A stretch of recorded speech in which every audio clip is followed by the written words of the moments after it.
A clearing in the Ozarks, 94 degrees, 6 clear bags hang from a river birch, each one fogged with condensation.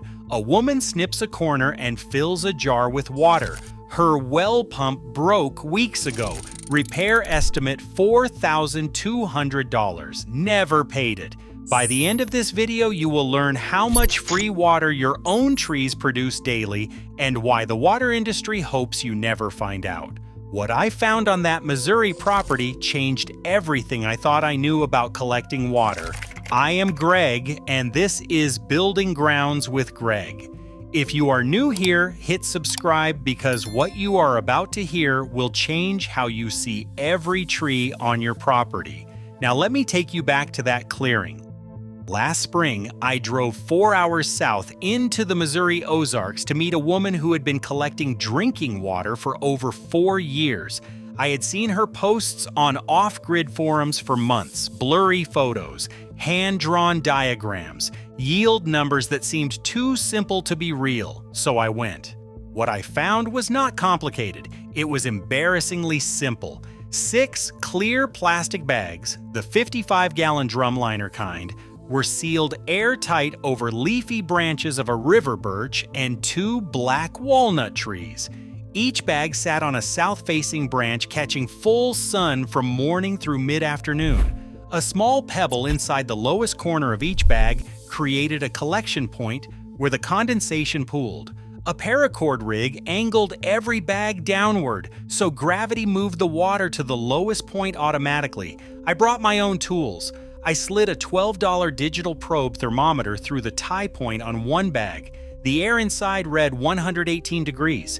The ambient temperature outside the bag was 94 degrees. That 24-degree differential was driving the entire condensation cycle. Moisture was leaving the leaves, striking the cooler plastic wall, and rolling down into the corner. After 8 hours of direct sunlight, one bag on the river birch yielded roughly 24 ounces of clear water. All 6 bags combined produced approximately 1 gallon by the end of the day. 1 gallon from plastic bags and sunlight. She did not learn this from any video or article. Her father served in Vietnam. The United States Army taught this exact method as standard field survival doctrine. The Army Survival Manual, Field Manual 2176, published in June of 1992, documents the transpiration bag as an official water procurement technique. Special Forces teams and search and rescue units have taught it continuously since the 1960s. It was never classified, never restricted. It was simply never marketed because there is nothing to sell. The physics behind what I measured on that Missouri homestead is not new. It is not experimental. It is nearly 300 years old, and the man who first described it changed how the world understands every living plant on Earth. In 1727, in the village of Teddington just outside London, an English clergyman named Stephen Hales published a book called Vegetable Statics. Hales was not a professional scientist. He was the curate of Teddington Parish. He conducted experiments between Sunday services in a laboratory he built behind the church. But what he discovered in that makeshift workshop would earn him the title of founder of experimental plant physiology. Hales wanted to understand how plants move water. He designed an experiment no one had ever attempted. He cut a grapevine at ground level in early spring, before the buds had opened, and attached a tall glass tube vertically to the severed stem. Then he watched. The sap rose to a height of nearly 25 feet. That single measurement proved that trees generate enormous internal pressure, pulling water from the soil and pushing it upward through their structures. But Hales went further. He measured the water vapor leaving the leaves and proved that leaves are not passive surfaces. They are exhaust vents. Every leaf on every tree is actively pumping moisture from the ground into the atmosphere through thousands of tiny pores called stomata. Hales named this process transpiration. The name stuck. 3 centuries later, the science has not changed. What Hales could never have imagined is the sheer scale of what he discovered. The United States Geological Survey has measured what trees actually move through this cycle. A single acre of corn releases 3,000 to 4,000 gallons of water into the atmosphere every single day. A large oak tree transpires 40,000 gallons per year. On a hot, dry day, a fully grown tree can lose several hundred gallons through its leaves alone. According to NASA, the oceans supply roughly 90% of all moisture in our atmosphere. Plants provide most of the remaining 10%. Trees are not landscaping, they are water infrastructure operating at a planetary scale, and they have been running without a bill or a permit for 300 million years. Here is what that means for you right now. When water moves through a plant, the cells in the stem naturally filter out contaminants and bacteria. The water that exits the leaf through transpiration is already purified. It leaves the stomata as clean vapor. When you seal a clear bag over a leafy branch, you are capturing that vapor before it vanishes into the sky. The temperature difference between the hot bag interior and the cooler plastic surface forces the vapor to condense back into liquid. Clean, drinkable water collects in the lowest corner. You are not filtering water. You are not boiling water. The tree already did the work.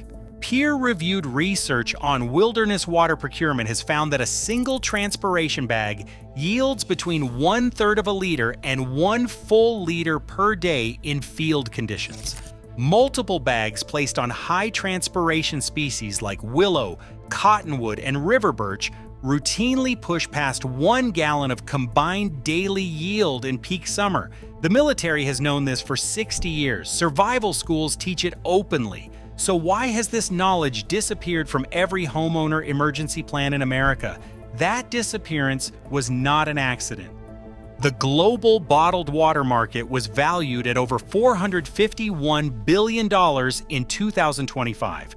In the United States alone, bottled water revenue reached roughly $110 billion that same year. Americans consumed nearly 16 billion gallons of bottled water in 2022, surpassing soda for the 7th straight year. This is an industry constructed on a single premise: that clean water is something you must purchase.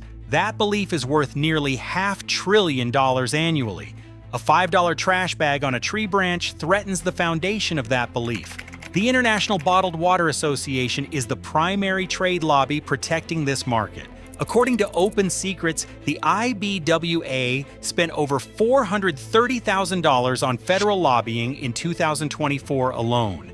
Year after year, their lobbyists walk the hallways of Capitol Hill carrying briefcases full of research they funded themselves. They lobby on water quality labeling bills, municipal tap water campaigns, and packaging regulations. Every dollar spent protects the pipeline between consumer fear and corporate revenue.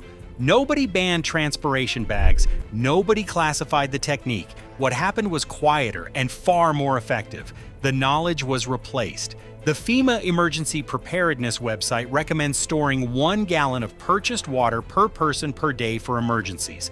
No self-collection method is mentioned, not one. The American Red Cross emergency guides recommend buying and storing bottled water. No transpiration bag, no solar still, no practical survival skill of any kind. Emergency preparedness in this country shifted from skill-based to product-based between roughly 1985 and 2005. Schools quietly removed wilderness survival and self-sufficiency content from their science curricula. The Boy Scouts kept fragments alive. Mainstream education let the rest disappear, and the cost of that disappearance keeps climbing. Since the year 2000, the combined cost of water, sewer, and trash collection services in America has risen 207%. Overall inflation in the same period rose only 93%. Water costs are outpacing everything else by more than double. Covering a monthly water and sewer bill today requires an average of 11.5 hours of minimum wage labor. Families open their utility bills at kitchen tables and set them face down because the number makes them sick. That sickness funds a $500 billion industry. Every gallon of bottled water sold is a gallon of transpired water ignored.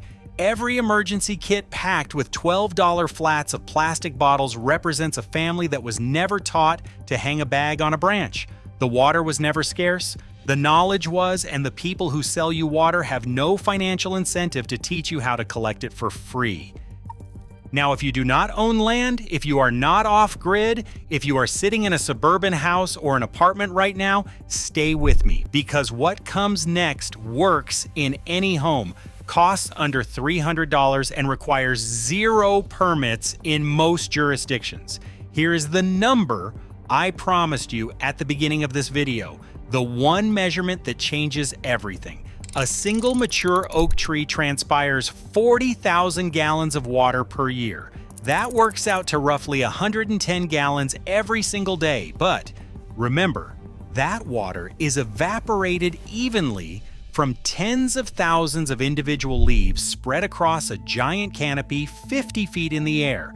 A $5 bag on a single branch can only capture a fraction of a percent of that volume, yielding roughly 1 to 2 cups of water. Because the moment you measure what your trees already produce, you understand that water was never something you needed to buy. It was always flowing through the wood and the leaves 10 feet from your kitchen window. Now here is how you build this yourself. You need 6 to 8 clear plastic bags at a minimum thickness of 3 mil. 55-gallon drum liners work best. Make sure they are clear, not black, not white. A box of 8 runs between $8 and $12 at any hardware store. You need 50 feet of paracord or cotton twine, which costs $5 to $8. You need 6 to 8 small, smooth pebbles from your yard. Those are free. And you need 1 food-grade collection jug in the 1-gallon size for $2 to $3. The total cost for the complete basic system lands between $15 and $25 depending on what you already have on hand. Step 1. Identify the right trees on your property. You want high transpiration deciduous species. River birch, willow, cottonwood, black walnut, maple, sycamore, and oak are your best performers. Avoid all conifers. No pine, no spruce, no cedar. Their resin will contaminate the water. Also avoid any tree with toxic foliage. Step 2. Select branches on the south-facing or southwest-facing side of the tree. You want branches receiving direct sunlight between 10 in the morning and 2 in the afternoon. That window is peak transpiration. More sun means more water. Step 3. Shake each branch firmly before bagging it. Knock off any insects, debris, or droppings. Clean leaves produce clean water. Step 4. Open a clear bag and slide it over the leafy end of the branch. Pack as many leaves inside the bag as you physically can.